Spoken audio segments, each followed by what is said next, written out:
والتين والزيتون وطور سينين وهذا البلد الأمين لقد خلقنا الإنسان في أحسن تقويم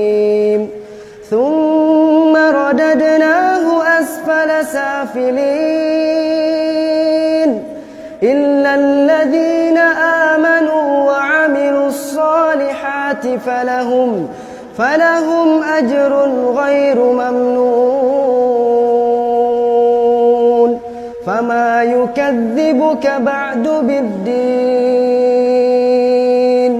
أليس الله بأحكم الحاكمين